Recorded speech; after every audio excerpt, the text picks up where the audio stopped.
Good morning. I'm Roy Douglas Melanson, publisher of the African American News is Issued, and we have Beto O'Rourke with us running for United States Senator.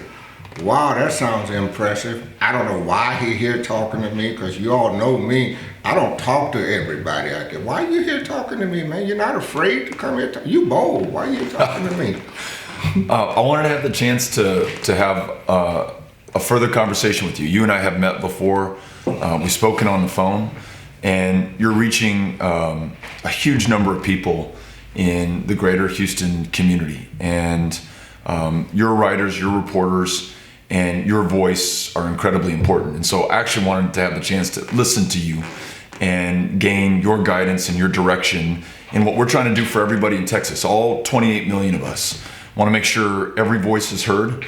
No one's written off, no one is taken for granted, and everyone has a chance to achieve their success in their lives because they're able to go to a great school, they're able to be well enough to earn that education or to work that job or to start that business or to write that novel.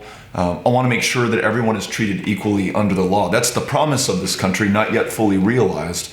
But we, Texas, I think, have the opportunity to lead this country in the right direction. And the last thing, Mr. Melanson, is that... I told you just call me Melanson. Okay, Melanson, there's never been more on the line, more at stake for this country. I really do believe that everything that we care about, everything that we hold true and dear for ourselves, for our kids, for the generation that follows is on the line right now. And we will all be judged for what we did or what we failed to do at this critical moment. And for that reason, and as I've shared with you before, thinking about my kiddos, my 11-year-old, my 9-year-old, my 7-year-old, I want to make sure I have a great answer for how I accounted for myself at this time. And that means getting out, listening to, working with, and being there for my fellow Texans. And so I'm just grateful to have the chance to be with you today. Wow, man, you said a lot, but you're right. We do have an audience out there. But I'm going to say this, you are the first person that have run for senator to even give us the time of the day. So that we have to say thank you on that. And we have to say thank you that you want to listen. Everybody don't care. They think they know everything about black folks. And we should stay in our place. But there's a lot of issues out there. The country is in a different time now. It's a different era. Prejudice really surfaced when Obama went in the White House. Matter of fact, the First Lady had an exorcist come and did an exorcism of the White House before she moved in. I mean, it's just crazy crap. But it's real. I grew up in two races. You're either black or you're white. But there's a lot of issues going on here. We got this, black folks are low, 13-14% of the population in the country, but they're 60% in prison. We got prison reforms going on. We got the employment when they come out, re-entrance. We got the school to prison program pipeline. The schools are putting more in. We got to do something about that. We got the law enforcement reform happening. We got the gun violence. We got immigration. And my wife and I talk about it all the time, the immigration. Well, hell, they did that to us, the black folks, the slaves. They just took our kids. So, but history always repeats itself. We have to get this thing right. You're only one of 104. So how are you going to make a difference? And how are you going to remember us? So many people come here and talk to us, and then when we help them, they don't know us no more. See, like, you know my name very well now. But you'll be hollering, Melanson, who? Go ahead, say I got it. That did a couple. I think we want to hear them talk. That is sure. Talk. You got an audience that talk. I think the best prediction. The only thing I ask you with this audience, tell the truth. I will. I think the best predictor of how we'll behave in the future is how we've behaved in the past.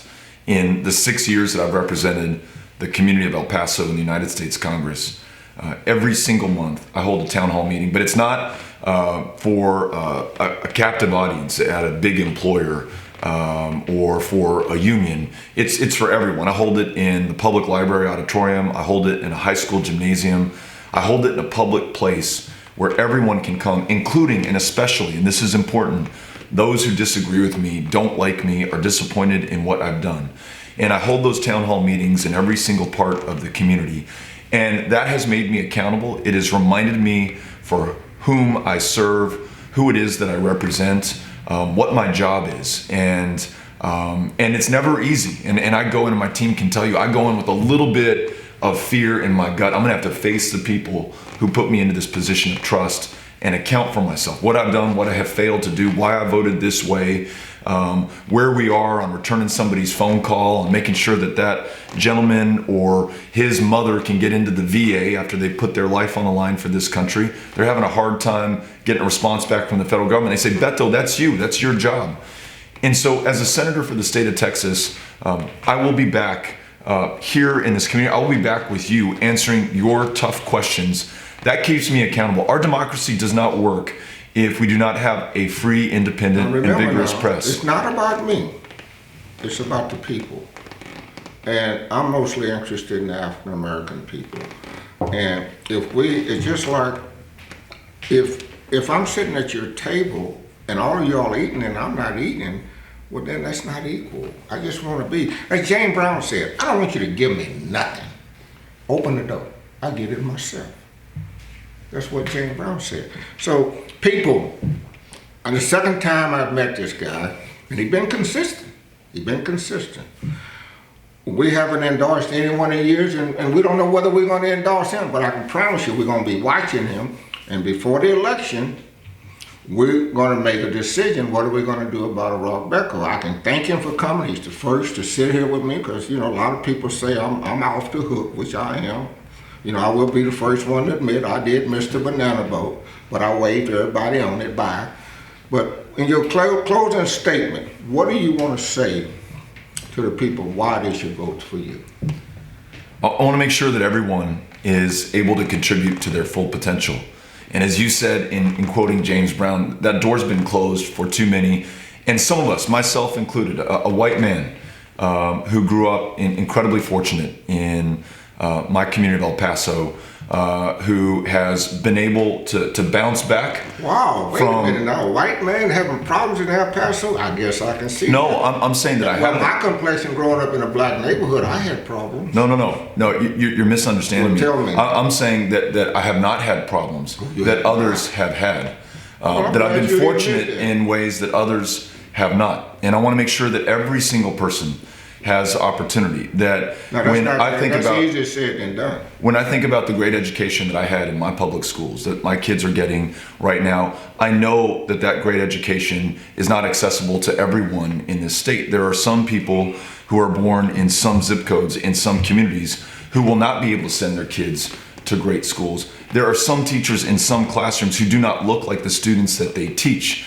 And so with a lack of equity in education, not only does it mean that some children are not getting the education that they should, but some children are treated differently than others. We know that when black children are punished at 2 to 3 times the rate as white children are for the same exact infraction in the classroom. That.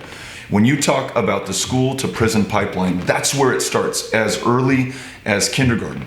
When we have a war on drugs, it's become a war on people, and specifically some people. When we have the largest prison population per capita on the planet here in the United States that's disproportionately black and brown, though white Americans and brown and black Americans will use illegal drugs at exactly the same rate, it will not be white Americans, by and large, who are behind bars serving those prison sentences. So from kindergarten all the way into adult life, if we make that investment up front, and not just an investment in resources, though we must do that as well, but if we make an investment in ensuring that everyone has that open door to pursue their excellence in their life, not only will they do better, and that compels me, but all of us are going to do better, because everyone's going to be able to contribute at a far higher level. The art that they will create, the families that they will raise, the great things that I cannot even imagine that they're going to do when they're free to do them. That's great for this country, and I want to make sure that we unleash that potential. One more thing I want you to talk about before we close. Texas is one of the states that's very bad in gerrymandering and packing and dilution. Very bad, and I just thought about that listening to you. Too many people died for the right to vote, but they do not understand the power to vote. But there's all kinds of things happening, how they're gerrymandering and how they're packing and dilution votes. What is your thoughts on that about a great senator from the great state of Texas that is one of the states that's really terrible about it? We're 49th in the country in voter turnout. And what I have learned, and some people have lived this their entire lives, and so I admit that this is something that I've learned recently, that's not by accident. That is 100% by design, as it is in much of the South and the former Confederacy. There are some people who were intended not to vote by our state legislators. There's some voices not intended to be heard, and the courts 4 times last year found that our state has drawn people out of their congressional districts solely based on their race. They pack them in so that their vote is diluted, so that there's less of a reason to vote, and they have reached the rational conclusion that maybe they should not vote, and they are not voting. And so you ask what we do once in a position of power to do something about it. We need to have nonpartisan, meaning politicians, people like me, not invited to the table, citizen-led, and citizens who look like the state of Texas, redistricting commissions that draw those boundaries to include and bring people in. And I'm convinced when we do that, when everybody's vote counts. You know what you're saying? The people would draw the lines and might vote you out. They're drawing the line to stay in power. That's right. The politicians are drawing the line to stay in power, and you're saying let the people draw the line? Not only should we allow the people to draw the line. This guy's interesting. This guy's interesting. He's here in Acres Home. And he's coming to go to a Juneteenth parade, to Mayor Turner June. We've never had that happen. This guy's interesting. We're gonna watch him. And I'm gonna let him close this segment out with whatever short and brief you wanna say to the people. And we're gonna have another tape on dilution, gerrymandering, packing, and dilution. That's a whole conversation that people don't understand. But why black folks should vote for you? I want you to answer that question. Why?